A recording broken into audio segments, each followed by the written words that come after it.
I also want to thank Kelly J for her talents, her wit, and the work that she does for women's rights.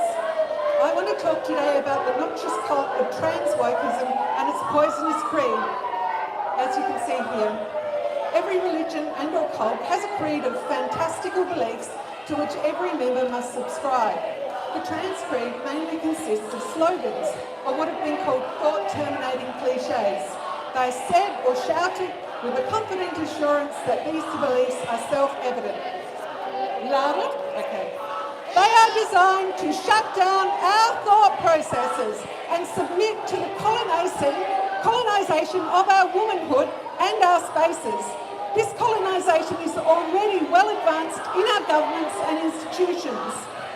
Probably the most well-known thought-terminating cliches are the ones that gaslight biological sex, such as trans women are women, trans women are men. Nina Paley summed it up. Biological sex is real, it's immutable, it's binary, and it's asymmetrical.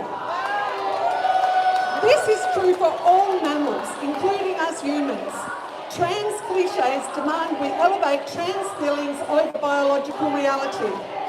This is calculated to allow creepy men to colonise our restrooms, prisons and sports. They are aimed at weakening our sense of womanhood so that men can wear us like a costume in their awful caricatures. Their assertion that trans rights are human rights implies that they're denied rights. What rights don't they have? They can marry whoever they like. They can't be discriminated against in the workplace. What rights do they want? They want access to women's sex-based spaces and the disruption of women's boundaries. They also gaslight our language. The reason trans wokeism screams no debate is because its assertions collapse like gossamer when they're exposed to the light of day. Alongside this, trans cliches weaponise our language. When trans activists assert that words are violence, they're accusing us of assault. Words are not violence, my friends.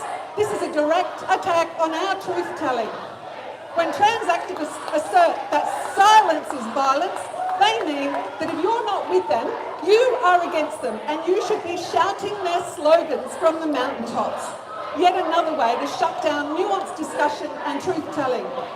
And they wash this all down with the nonsense around pronouns. Misgendering or dead-naming a trans is considered as bad as a punch.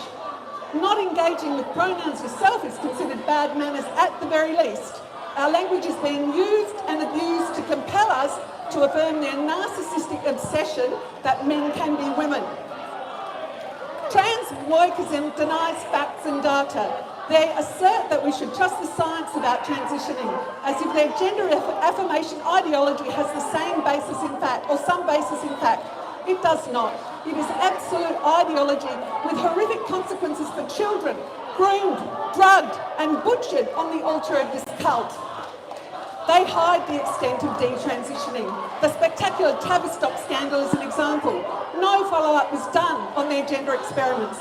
They don't want this information to be public.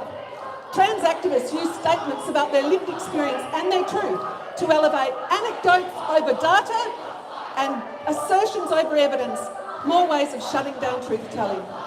Another strategy employed by trans wokeism is shaming the innocent. They encourage us to be kind, which is particularly appealing to women.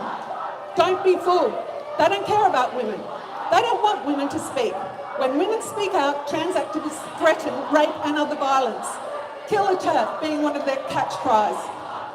They have no respect nor kindness for women, will turn on a dime when their transmaidens dissent, and fly into narcissistic rage when women refuse to submit. Trans wokeism defends this with their slogans that there's been bad behaviour on both sides. There just hasn't. Women speaking out is not bad behaviour. Men shouting abuse at women and threatening rape and murder is bad behaviour. Another trans cliche is their threat that we will be on the wrong side of history. Well, we'll see about that. Really don't. So, who does this serve? Who does this movement serve? Not women, not children, not the large number of detransitioners that have emerged to tell their stories of trans mutilation. Given all this, moves to separate children from their gender-critical families, the moves underway to lower the age of consent and reposition paedophiles as minor attracted people, it's hard not to come to one conclusion.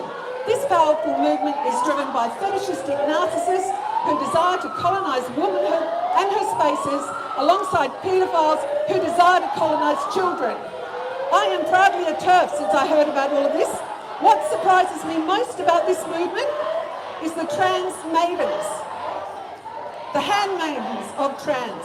These women support trans wokeism and are some of its most ardent protagonists.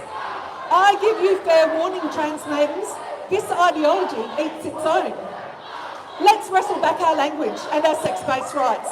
Be a proud TERF, not an obedient, subservient transmaiden. Thank you.